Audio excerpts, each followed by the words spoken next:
Bonjour à tous, bienvenue sur le blog des nouvelles technologies pour cette nouvelle vidéo qui concerne le test du Xperia X1, donc le nouveau smartphone que Sony a annoncé hier lors du Mobile World Congress. Sur ce smartphone, eh bien, on retrouve un écran de 5 pouces d'une résolution HD. Il est également petit par sa taille puisque ce smartphone, eh bien, comme vous le voyez, est tient parfaitement en main. Je peux accéder facilement avec le pouce du haut et vers le bas et du bas vers le haut de l'écran, pardon. Il a une hauteur de 145 mm, une largeur de 67 mm et il est plutôt fin puisque celui-ci mesure 67 mm. Concernant son poids, eh bien, il est relativement léger, 143 grammes. Ensuite, on retrouve un processeur Mediatek Helio P20, on a 3 Go de mémoire vive, on a 32 Go de stockage interne, extensible par une carte microSD de 256 Go. Autre caractéristique de ce smartphone, c'est la batterie. On a une batterie de 2300 mAh qui est compatible avec le mode Stamina, donc qu'on a l'habitude de retrouver chez Sony, donc qui permet d'activer le mode d'économie d'énergie. Et on a également la technologie Quick Charge, donc qui permet de recharger un peu plus vite le smartphone. Évidemment, ce qui distingue Sony des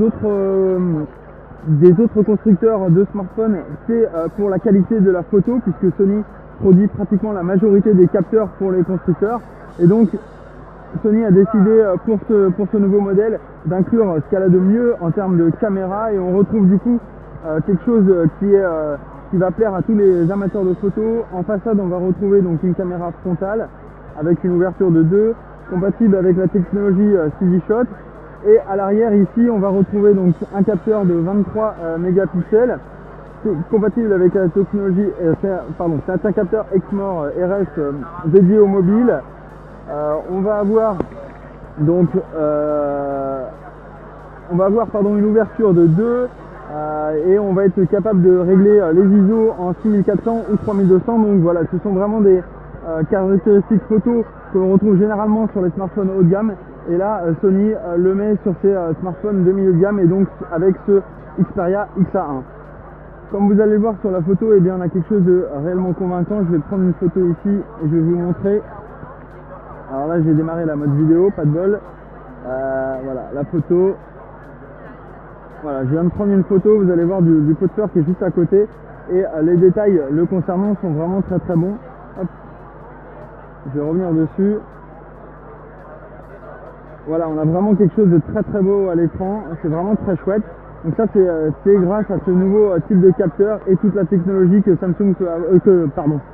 Sony peut avoir sur ce smartphone. Concernant la version, on est sur une version d'Android, donc et on a une surcouche qu'on a l'habitude de retrouver chez Sony, qui apporte des éléments de conception différents. Donc on est sur la version ici 7.0, donc la version Nougat d'Android. Et puis on a donc cette surcouche qui apporte des fonctionnalités supplémentaires, qui redéfinit quelques paramètres, et notamment sur l'application photo où on va avoir différents modes, et ces fameux modes de réalité augmentée ou de Creative Effects que l'on retrouve généralement sur tous les smartphones Sony. Vous avez évidemment l'écosystème Google, et vous allez pouvoir accéder à différentes applications de Sony comme les applications musique, album, vidéo. Voilà, c'est en gros tout l'écosystème Sony qui se retrouve embarqué évidemment dans ce X1. Concernant la conception en lui-même du smartphone, sur la tranche supérieure ici, donc on retrouve le port jack 3.5. Sur le côté droit ici, vous avez le bouton de volume et le bouton power. Sur le dessous ici, vous avez une grille de haut-parleurs, le port USB type C, et puis sur la tranche de gauche ici, on a donc les logements pour la carte SIM et ici donc la carte SD qui va vous permettre d'augmenter la capacité de stockage du smartphone.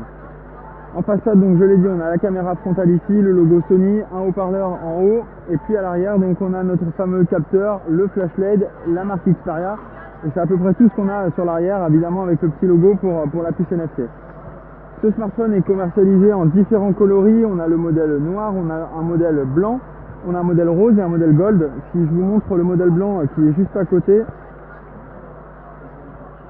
donc voici le modèle blanc que vous avez ici. Donc vous voyez, il est vraiment plutôt chouette, il est facile à prendre en main, et surtout, vous voyez, on a vraiment deux modèles complètement différents en termes de coloris. Et on a également les modèles or et rose, mais ils sont assez loin, donc je ne peux pas vous les prendre pour les montrer.